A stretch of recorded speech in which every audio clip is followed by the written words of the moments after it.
Dear learners, in this session, we shall be discussing postgraduate diploma in educational management and administration. Now, what is this PGDEMA program? What are the objectives of PGDEMA program? The objectives of PGDEMA program are 1. To improve the individual performance as educational managers and leaders, to enhance the effectiveness and efficiency of educational organizations, and to upgrade skills in areas such as interpersonal relationship, leadership and team building, strategic planning, and decision making needed for effective management. Who is eligible to enroll in PGDEMA program? Anyone with bachelor's degree from any recognized university. Preference will be given to working teachers, head of the institutions, educational managers, and educational administrators. What is the minimum duration for the completion of PGDEMA program? Minimum duration for completion is 1 year, and maximum duration for the completion of PGDEMA program is 4 years. Medium of instruction is English only. Let us discuss the structure of PGDEMA program. This program has 4 core courses. All these courses are mandatory. The credits for each course is 6. So 6 into 4 makes it 24 credits. First core course is MES 41041, Growth and Development of Educational Management. Second course is MES 042, Dimensions of Educational Management. Third core course is MES 043, Organizational Behavior. And fourth core course is MES 044, Institutional Management. Now let us discuss what all is covered in the first core course on growth and development of educational management. This course covers Introduction to Educational Management, discussing concept, meaning, and scope of educational management, where we discuss that educational management is different from management of any other business. In this course, various issues related to educational management are also discussed, along with various technologies and networked management. MES 042. In this course, we have discussed different dimensions of educational management which can help in facilitating educational development in all regions and communities. MES 043, Organizational Behavior.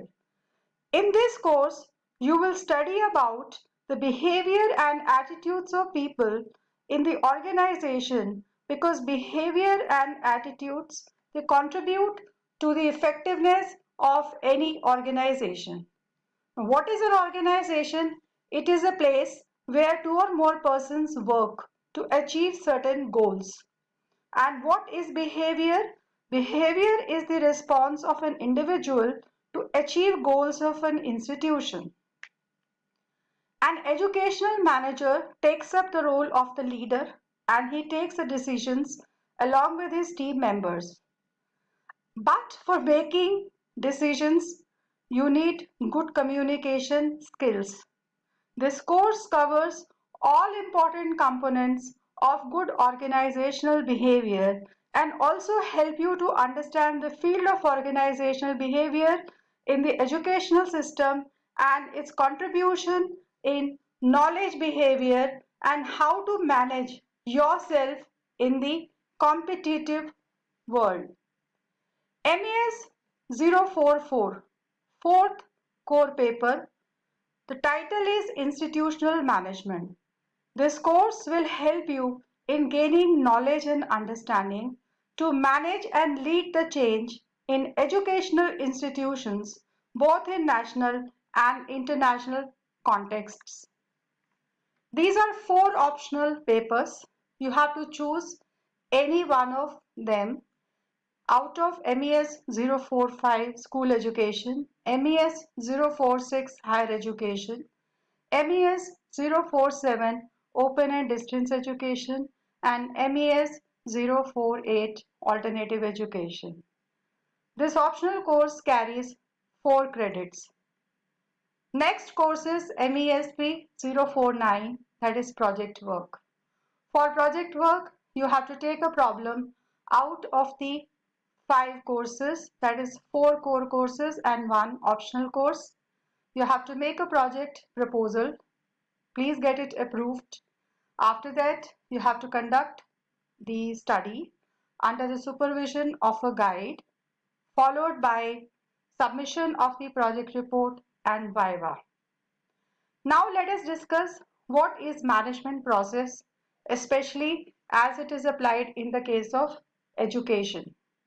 Management is a process of dealing or controlling through people. Management is a process of planning, decision making, organizing, leading, motivation, and controlling the human resources, financial, physical, and information resources of an organization to reach its goals efficiently and effectively. Planning, it is the first and foremost activity to achieve desired results. The process of thinking about the activities which are which need to be conducted to achieve a desired goal comes under planning. After planning comes organizing, but before discussing organizing, I would like here to mention the role of decision making. We have to make a number of decisions. Let's take what to eat in the lunch, then where and what to study, whom to marry. Some people make quick decisions, whereas others they put off making decisions by endlessly searching for the more and more information or getting other people to offer their recommendations.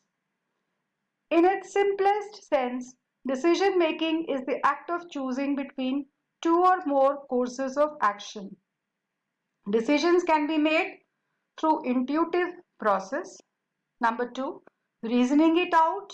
Number 3, combination of the intuitive process and reasoning it. Now, what is intuition? Intuition is your gut feeling. Reasoning is the use of facts and figures to arrive at a decision. Organizing is the next step.